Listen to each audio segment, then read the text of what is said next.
Welcome, everyone. Thank you so much for attending the workshop today. I am super excited to have you here. My name, for those of you who don't know me, I'm Melanie McNamara.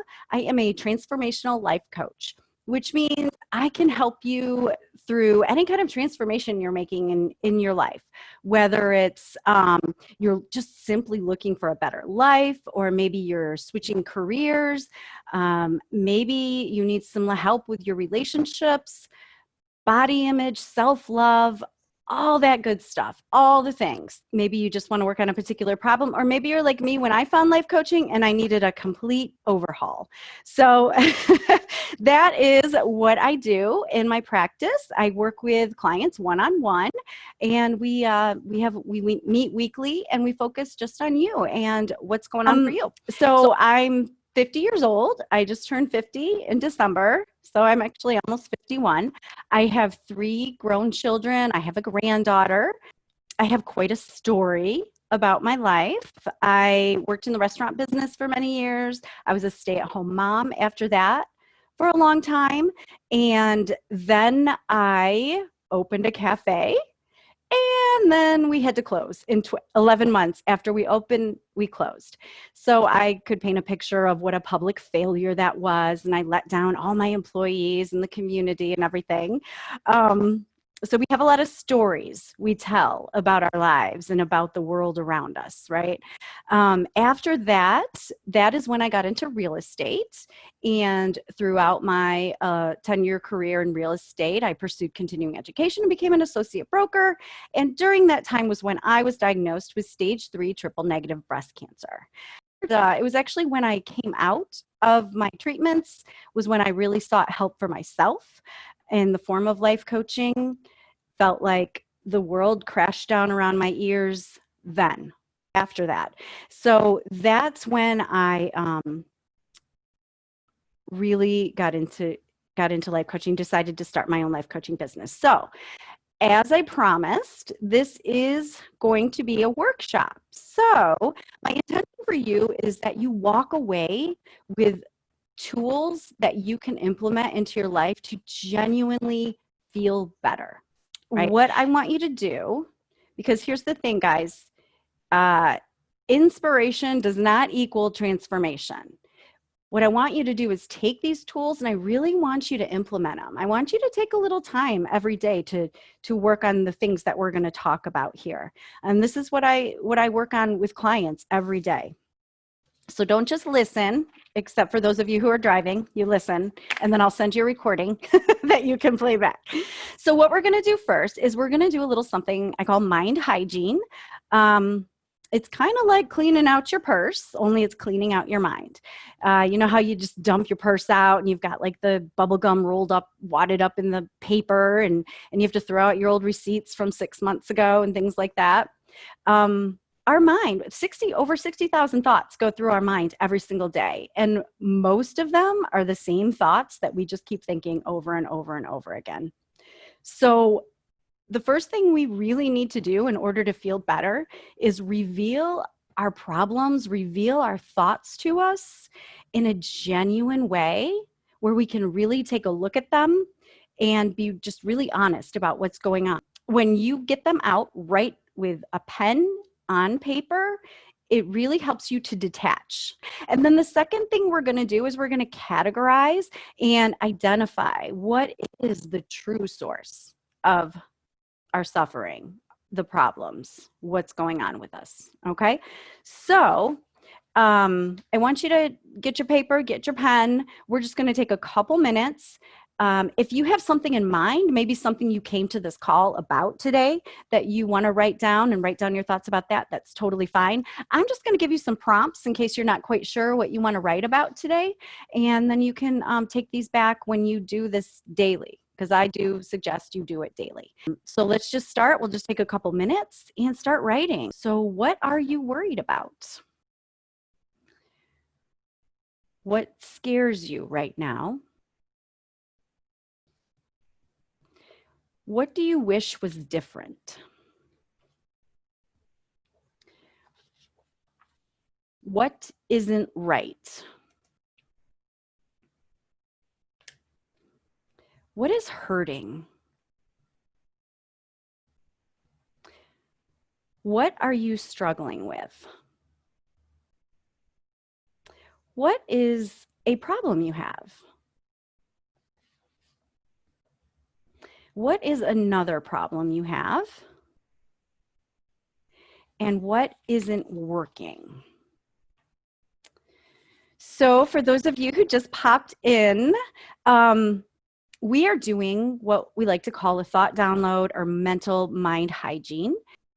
The rest of you, you can keep writing, keep thinking about some of those things, keep thinking of what you're struggling with right now. I was doing a problem reveal and just asking a few question prompts to help people kind of get their mind flowing of what's going on in their lives right now.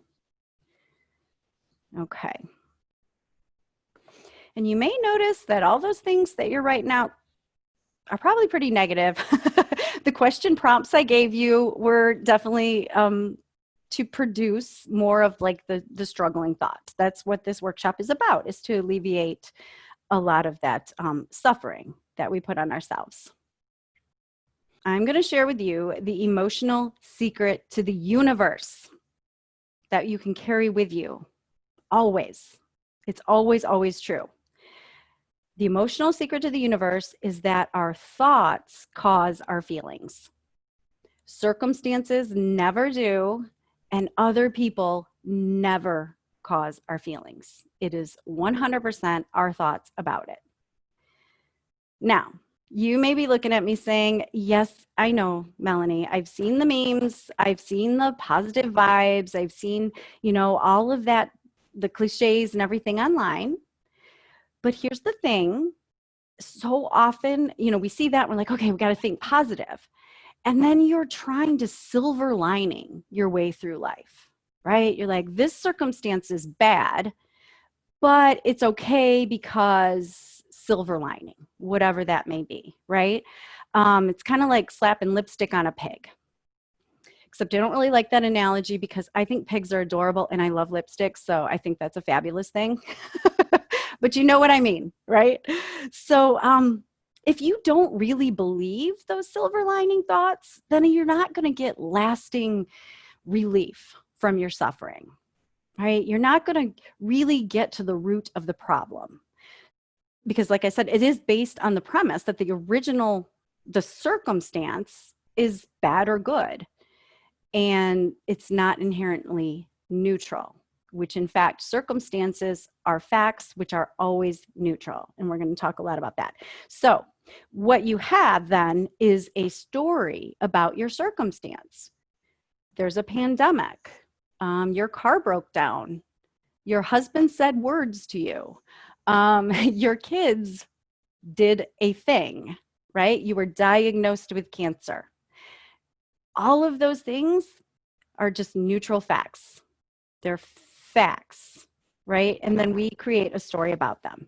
Because people say that they just want to feel happy. If I were to ask, take a survey, what feeling do you most want to feel in the world? Most people are going to say, well, I just want to feel happy.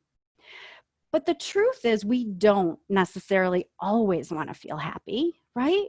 We do want to feel sad when someone dies. We want to feel grief. If our friend loses her job and she's upset about it, we want to feel sad for her, right? We don't always want to feel that happy feeling. So what we really want to do is just kind of sort through our emotions. We want to sort through our thoughts and our feelings and separate which emotions we want to feel and which ones we're just kind of indulging in. We indulge in confusion and the sadness and whatever, and kind of some self-pity, right? We've all been there. I do that daily in my practice with my clients. First, we sort out what are circumstances, what are thoughts, and what are your feelings about those. So now what I want you to do, we're going to do another exercise. I want you to go back through that list that you created, and I want you to circle only the facts, okay? And we're talking facts are all, 3.5 billion people in the world could agree it's the truth. It could be argued in a court of law to be true. Everyone in this room could believe that it's true, right? Or we'll see it as the truth. And the rest is just going to be your story about it. It's going to be your thoughts and your feelings, maybe some actions. So just go through your list and get to circling. And then I'm going to share the main tool I use in my life that has transformed my life completely, to get me results that I want to get in my life, to just feel better about things, to be able to change my feelings, and just show up in the world the way I want to show up. So we already talked about how our thoughts cause our feelings, right? So if your thoughts cause your feelings, that's why it's important to know what our thoughts are. That's why we did the thought download, right? So right here, this is called the model. It's the self-coaching model. You can take it with you wherever you go and really sort out everything that's going on in your life. I have my clients do a thought download daily. And whenever they're feeling some kind of stress or overwhelm, or, something's going on, it's really helpful just to get those thoughts out on paper. So as you can see, this is how the universe works. This is not new, my friends. This is not new. This is just the truth of the universe. But we're not taught this in like elementary school or even high school or even as young adults. I'm 50. I just learned it. Just learned it like in the last 3 years. This is how the universe works. There are circumstances in the world. There are facts, and they trigger our thoughts about them. And then all of our thoughts cause all those emotions that we have. And every single thing we do in life is because we want to avoid a negative emotion or create a positive emotion, right? So our emotions, our feelings drive all of our actions or inactions. And then, of course, our actions are always going to create our results. So if you look around, imagine that you look around your life and every single thing you have and every single thing you are is a result of the way that you've been thinking. And then the trick here is to look at that. Connect this line, connect the results line back up to your thoughts, because it's always going to be evidence of your thoughts. But let's just take, for example, your circumstance is you had a lunch date with your friend for noon and she didn't show up till 1 o'clock. Facts. You boil it down to the facts, right? And then your thought about that could be, my friend doesn't respect my time. My friend doesn't love me. She's always late. There's something, what's wrong with her? Or what are you making it mean about you again? Like she doesn't care about me. And then your feeling might be like, you might feel angry or resentful toward your friend. So then from there, you may withdraw. You may, if you wait around for an hour, you may treat her coldly. You may be angry with her. You may even say words to her that are hurtful. And then your result is going to be, your friend's not really loving you in that moment, right? she's probably not going to be respecting you either. It's because we make it mean something about us. So often we make it mean something about us. So if we could change our thought to, my friend must have a lot going on, or, again, I like, that's the thought I go to, like, what's going on for my friend that's troubling her? Is something troubling her? And then your feeling might be more compassion or curiosity, even like, what's going on? And their actions might be like, hey, everything okay? You want to chat? You want to let me know what's going on with you? So you're saying kind words to her. And then the result will be, you have a closer connection to your friend. Let's say your boss says words to you, and your thought about it is, she is so rude, right? And then you feel kind of, again, resentful maybe, or frustrated or angry, something like that. So your actions coming from a place of frustration or anger, probably going to be, maybe you're not going to do your best work. Maybe you're going to say things about your boss behind her back. Maybe you're going to start looking for another job but you're still going to be feeling those feelings of frustration and anger. So that job search is not going to go that great. And then the result of that is we can do the Byron Katie turnaround. You're being rude to your boss then. You're being rude to you. If you know Byron Katie, one of her most famous quotes is that I love: when you argue with reality, you lose, but only 100% of the time. So when you argue with the circumstances, when you argue with the facts, that's when you cause your suffering. Because so many of our thoughts, let's take the pandemic. There's a pandemic, right? It's true. Like, I think the majority of people, could agree that there's a pandemic out there. And so many people are either, maybe their thought is, this is stupid, this shouldn't be happening, I can't live my life, we should be able to live our lives. And those are their thoughts, but all it's doing is causing themselves suffering, right? What we want to do is really look at that. I'm not suggesting that you always have to change your thoughts. I'm just suggesting that you take your power back. And in this area right here, this is where you take back all your power, because it's so disempowering to think I don't have control of my life, right? So you want to reframe that and maybe change your feelings about it. So back to the boss example, and you can insert spouse, friend, sister, child, whatever.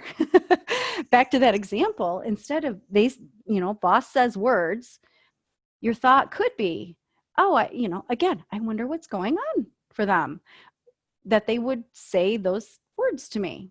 And then you might feel curious.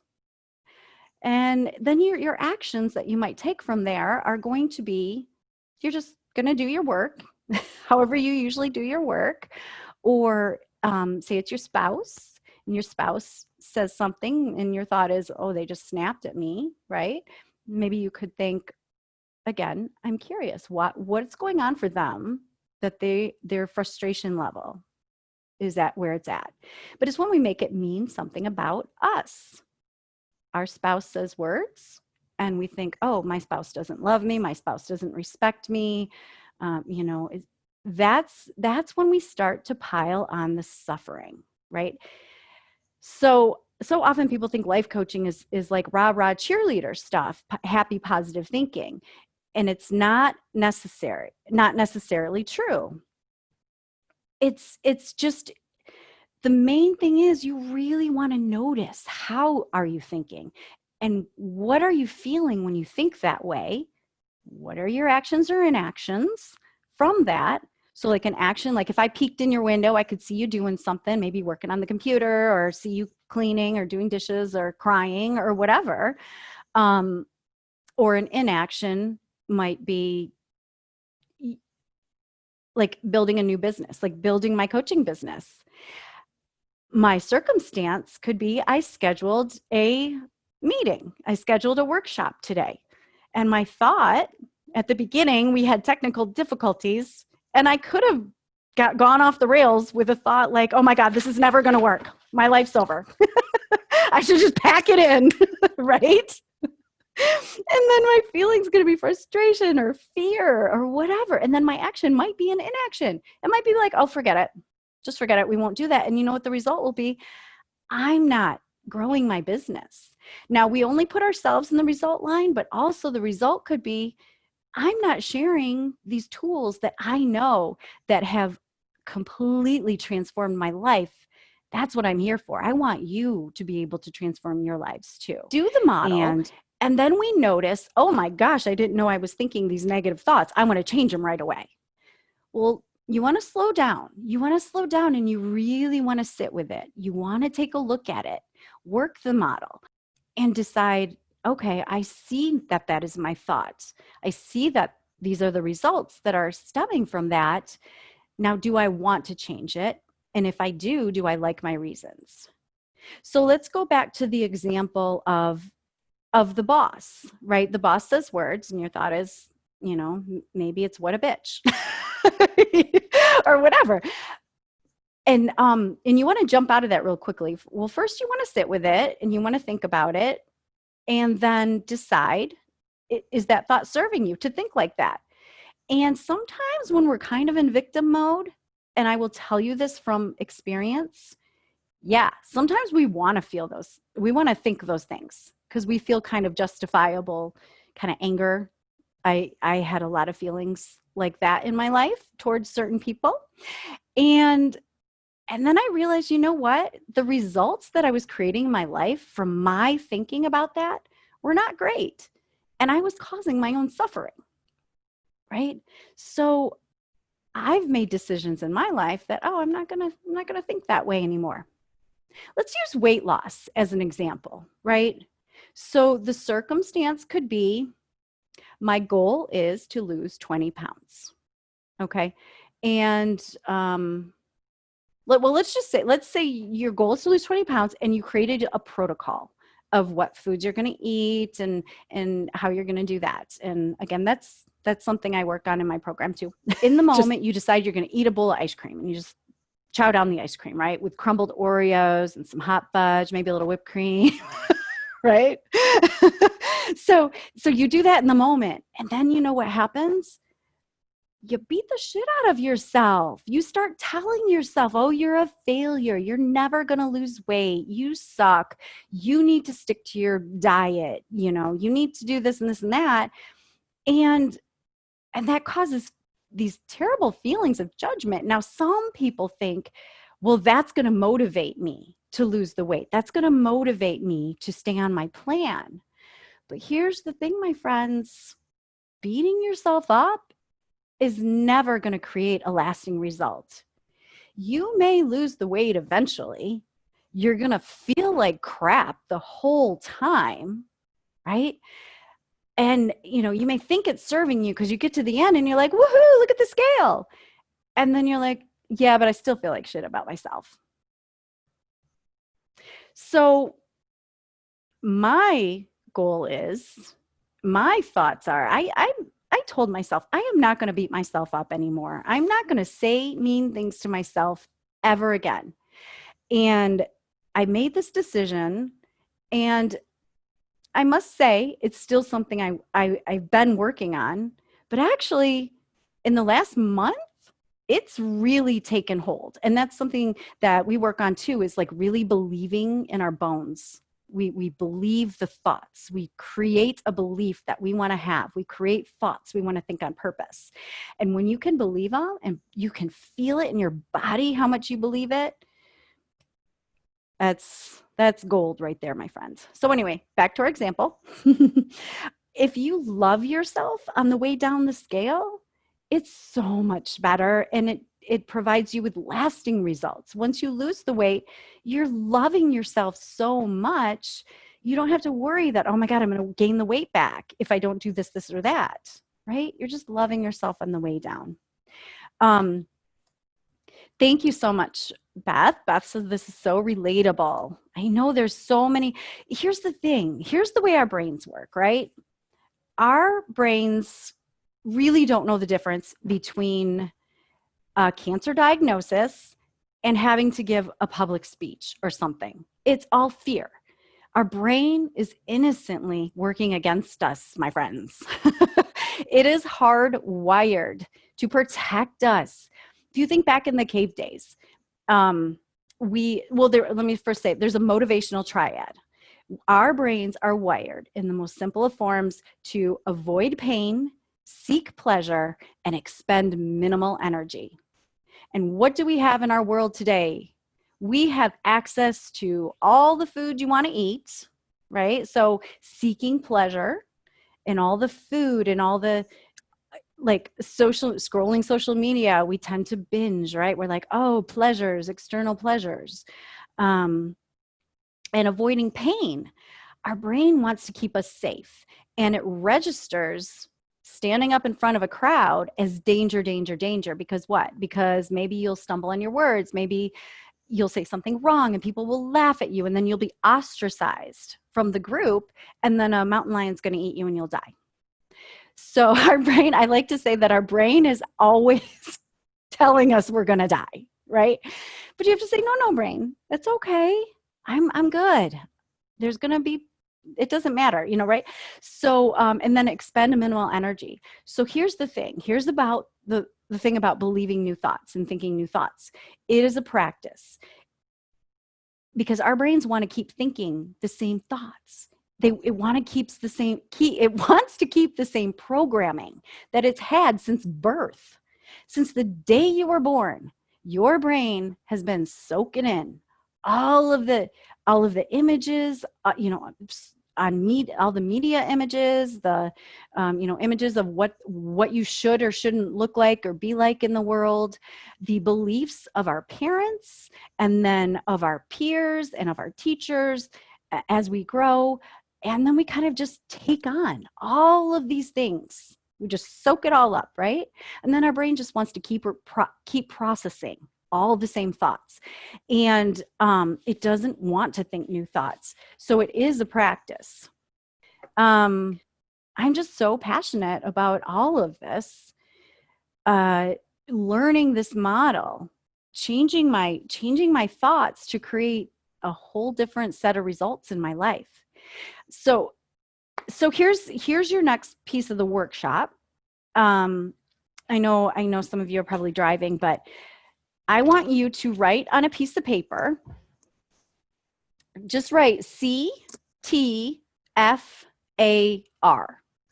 just like in a column. You don't have to write all of this out, but just write the CTFAR. Now I want you to take the thought download you did and what you circled out to be the fact, put the fact in the circumstance line, and then put your thought in the T line. And then I want you to ask yourself truthfully, what feeling is this thought creating for me? How am I feeling when I think this thought? And you want to go into your body. Modern day society, we go. And we don't really take the time to really feel our body, listen to what our body's telling us. And so you think the thought and you say, what is that feeling? What feeling is that creating for me? And then I want you to think about all the actions and inactions you take when you are feeling that way. Okay. A lot of times people will interrupt the model right here and they'll think, I'm feeling terrible. Like, okay, work on my business could be in the C line. My thought is, I didn't get that report done. And then my feeling is just, I don't know, dejected, really judgmental about ourselves, shame. Whew. Generally, you want to just kind of curl up, right? Kind of curl up in your bed, scroll social media so you can feel even more shame about how your life isn't so great. Everybody else's is better. And then you don't create the report. And then so you kind of okay, wait. I don't want to feel that way. So I'm going to finish that report and I'm just going to get it done. And I work good under pressure and it's okay if I procrastinate because I'll get it done. But the thing is, when you take action from that place, like desperation, your result is your report's not going to be that great, right? So you kind of interrupt the model right here. So you may be feeling shame, but then you switch it around to, well, I've got to get that report done. And then maybe you feel a little desperation and then you do it. And so Elizabeth says, this is awesome. I really appreciate the time to focus on how my negative thoughts might not be based on facts. Girl, let me tell you, I spent really, still obviously even sometimes, yeah, I have to write that stuff out and really think about it. And I get coached myself too. But for like 47 years, I thought my circumstances controlled everything. Like, or I'm just driving this shitty car. Right. And so if I'm thinking I'm driving a shitty car, well, I'm going to have shitty feelings, right? I just think it's a fact that it's a shitty car. I don't consider the fact that my thoughts about it are that it's shitty. It's a car. I drive a car, right? And my thought is it's a shitty car. And then maybe I go down to shame. I shouldn't be, then you go down shame spiral. Like, oh, I should be driving a better car. I'm a grown woman. I should have gotten farther by now. I should have, done better with my life. I should have made better choices, all the things, right? Here's another concept I do want to share too with you is life is meant to be 50-50. And it's not even like our thoughts are always going to be negative. It's just there's good and bad. There's good and bad. Again, we can't experience the joy of life until we experience some grief. We don't know the contradiction. We can't feel that. If you think how that when you get to the other side of whatever it is, that it's going to be all rainbows and daisies and unicorns and beautiful things, it's not. There's going to be another 50%. So I tell a story about when I was going through chemo, how I would lay in my bed, and there were days and times I was just too sick to even like get out of bed. Like I had to like crawl to the bathroom because I was so weak. And I would lay in my bed and I was too sick to even have the TV on. And sometimes I couldn't even open my eyes, or like too sick and weak to even read a book. And I would just lay there in my bed. And I had these 3 big windows and I would gaze out and I would see the trees were in full bloom. It was summer and it was just beautiful in the sky and the trees. And I would gaze out at the trees and I would think to myself how beautiful the trees were. And I would just kind of imagine like, oh, beautiful tree house and the wind and the sun and how lovely it was. And of course, when I get out of bed, but I didn't necessarily, beat myself up in that moment or say like, I want to rush through this moment. It's like, this is my moment. I often ask myself when something happens like that, like, okay, how is this for me? Right? The universe always has my back. How is this for me? And if you're a person of faith, you may seek to your God and say like, what is God showing me right now? And then you can say, all right, I'm going to live in the now. I'm going to experience this. I'm going to soak it in. And then I'm going to know that eventually I'm going to be in another place. And there's going to be another 50% that kind of sucks, right? So we really want to embrace the suck of it. Yes, Terry says, how we write our story is so powerful. And we don't really have a presentation or something where somebody on the stage tells you a story of 2 different people, right? Like, oh, say a tale of sadness and woe on one hand, and then this other person who had the most beautiful life ever, right? You're like, well, guess where they're at? They're standing right here. And I also do want to go back to that point I made earlier. It's like, it's not silver lining thoughts. It's not like this is terrible, so I have to slap some lipstick on it. It's like, oh, this is a circumstance. This is a neutral fact. It's just a fact. When I argue with the facts, when I argue with the reality, I'm going to lose. So let's just skip all the arguing, which will take off all those layers of suffering, right? When you argue with reality, that's when you suffer. When something happens and your thoughts cause you to feel sad. Because here's the thing, if someone dies, we want to feel sad, like I said, but here's the thing. We don't feel sad until we even know about it, right? So if you think about it, it's kind of mind-blowing. The actual fact of them dying is all in our thoughts about it. Me being diagnosed with cancer meant a whole different thing to me and my family and my friends than Joe Schmo who lives out in Utah. I don't know why I switched from Idaho to Utah, but wherever, right? Whatever. It made no difference to them. So that's how we know it's a fact. And sometimes when you can empower yourself in any situation just by changing your thoughts, why wouldn't you practice doing that, right? Because we cannot control other people. We cannot control anything around us. The only thing we can control is our thoughts. So I'm going to be doing more of these workshops, maybe focusing on different topics. So feel free to send me a message if you have a If you have a thought for a different topic you want to talk about next time, even I was kind of going to do like a 30-day goal, and we can talk about the feelings we need to generate in order to create a goal. And you can also join my members only Facebook group, because we do a theme of the month, and I do some Facebook lives in there, and you can always ask questions. So anyway, so that's what I have for you today, you guys. I would, if you would like to hop on a consultation call, call it a discovery call, where we kind of chat, see what's going on with you. If you want to work with me one-on-one, we meet weekly, and we focus 100% on you and your goals, or whatever it is you want. If you need a complete overhaul like I did, all right, you all don't have a great day. Make it a great day. Make it an amazing, fantastic. With all the emotions you have to choose from, why do we choose okay? Why do we choose good or all right? Right? Let's choose fantastic. Feel fantastic. So make it a fantastic day. All right. Bye-bye.